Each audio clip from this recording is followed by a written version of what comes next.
안녕하세요. 축구 터는 남자 야진입니다. 올림픽 축구대표팀이 조별 예선 2차전에서 루마니아를 상대로 대승을 거뒀습니다. 지난 뉴질랜드전 패배로 침울했던 분위기를 완벽하게 반전시켰는데요. 김학범 감독은 과감한 변화를 통해 전혀 다른 경기 양상을 보여줬습니다. 강한 압박과 빠른 측면 공격, 말 그대로 한국 축구가 가장 잘할 수 있는 것들을 극대화시킨 모습이었는데요. 이번 영상에서는 김학범 감독이 루마니아전에서 보여준 변화들을 짚어보겠습니다. 우선 선발 라인업부터 대거 바뀌었습니다. 무려 5자리의 변화가 있었는데요. 센터백 자리에 와일드카드 박지수가 들어왔고 우측 풀백에 이유연 대신 서령우가 자리했습니다. 많은 문제를 드러냈던 중원 조합 역시 정승원을 통해 변화를 줬고, 권창훈이 빠지며 좌우 측면에는 빠른 발을 가진 정통 윙어 엄원상 이동준이 배치됐죠. 마지막으로 이강인 대신 이동경이 선발 출전했습니다. 가장 눈에 띄는 건 중원 조합의 변화인데요. 원두재 김동현이 받치고 그 위에 이강인이 서는 기존의 조합은 볼을 점유하고 안정적인 플레이를 펼치는 데에는 도움이 될 수 있었죠. 하지만 지난 뉴질랜드전의 문제점으로 후방에서 지나치게 돌리는 안전한 패스를 지적했던 김학범 감독은 곧바로 변화를 줬는데요. 우선 정승원이 들어감으로써 훨씬 종적이고 유연한 움직임이 생겼습니다. 정승원은 후방에 머무르지 않고 적극적으로 위로 전진하고 때로는 과감하게 슈팅까지 때렸습니다.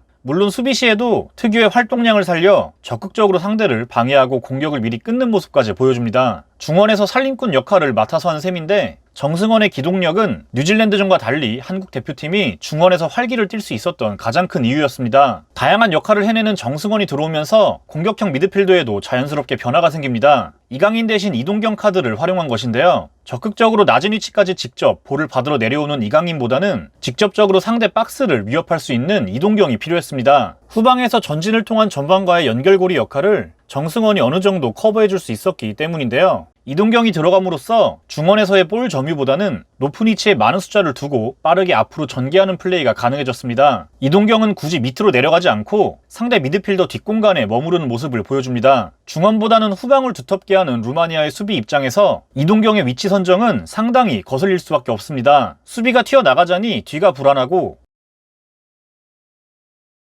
미드필더가 내려서자니 정승원에게 많은 공간을 허용하게 되죠. 이동경은 이 위치에서 동료들이 만들어내는 공간으로 침투하거나 볼을 받고 직접 슈팅 혹은 마무리 패스로 연결하는데요. 이날 박스 부근에서 많은 찬스를 만들어낼 수 있었던 이유였습니다. 한국의 주요 공격 루트인 측면도 살아났습니다. 특히 좌우 풀백들이 매우 뛰어난 모습을 보여줬는데요. 우선 우측에서는 우리가 준비한 공격 패턴을 그대로 잘 활용했습니다. 서령우가 공을 잡은 뒤 이동준의 침투를 노리는 2대2 공격, 그리고 넓게 벌린 이동준에게 넘겨준 뒤 이동준에게 1대1 상황을 제공하는 공격, 모두 위협적으로 상대를 괴롭혔고 상당수의 찬스를 오른쪽에서 만들어낼 수 있었죠. 우측면에서는 결국 넓은 측면 공간을 활용한 크로스가 주요 공격 루트였습니다. 반면 왼쪽은 다른 방식의 공격이 나왔는데요. 지난 뉴질랜드전에서 번번이 크로스 타이밍을 놓치거나 부정확한 크로스를 보여줬던 강윤성에게 다른 역할을 주문한 것이죠. 지난 경기에선 왼쪽 윙어로 나선 권창훈이 중앙으로 좁혀가고 강윤성이 홀로 1대1 공격을 시도하는 장면이 많이 나왔다면, 이번 경기에선 엄원상과 함께 측면을 공략하는 모습이 나옵니다. 엄원상이 이렇게 넓게 벌려주다 보니 강윤성에게 침투할 수 있는 공간이 생기는데요. 강윤성은 이날 크로스보다는 적극적인 드리블로 골라인을 타고 박스 안까지 직접 들어가는 모습이 자주 나왔죠. 강윤성은 이날 단 한 개의 크로스도 시도하지 않았습니다.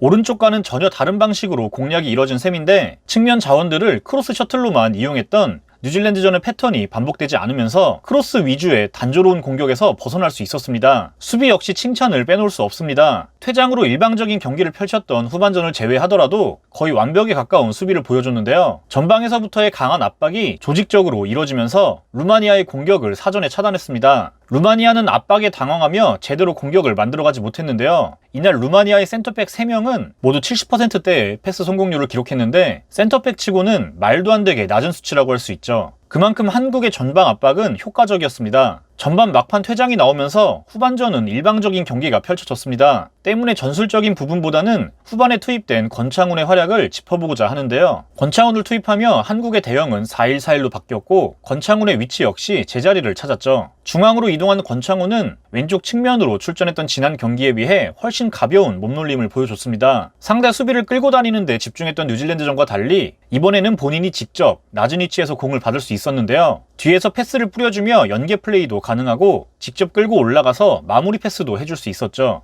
권창훈은 고작 45분만 뛰었지만 뉴질랜드전보다 많은 볼터치를 기록했습니다. 또 다른 와일드카드 박지수 역시 뛰어난 활약으로 몸 상태에 대한 우려를 불식시켰습니다. 안정적인 수비는 물론이고 전방으로 찔러주는 패스에서 박지수의 클래스를 느낄 수 있었죠. 문제는 황의조입니다. 가장 믿을만한 와일드카드 자원으로 여겨졌지만 아직은 폼이 살아나지 못하는 모습입니다. 완벽한 찬스를 여러 차례 놓치는 모습을 보여줬는데 황의조를 믿고 백업 스트라이커를 뽑지 않은 만큼 황의조가 제 역할을 해줘야 하는 상황이죠. 그나마 이강인의 제로톱 가능성을 테스트하며 좋은 활약을 보여준 건 고무적이지만 여전히 이는 임시 방편일 뿐입니다. 결국 팀 공격을 마무리해야 하는 선수는 황의조라고 할 수 있죠. 황의조의 킬러 본능만 되살아난다면 많은 찬스를 만들 것으로 예상되는 온두라스전에서 손쉽게 승점을 챙길 수 있을 것으로 보입니다. 시청해주셔서 감사합니다.